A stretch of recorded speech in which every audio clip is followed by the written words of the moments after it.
今日咧會介紹一個iPhone 新嘅功能，咁咧可以幫你咧清除相片你唔想見到嘅嘢。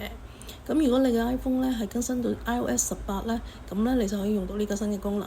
咁先開咗一張相片係你想改動噶啦，咁跟住咧咁樣下邊嘅調整個掣咯，咁你就會去到咧一個嘅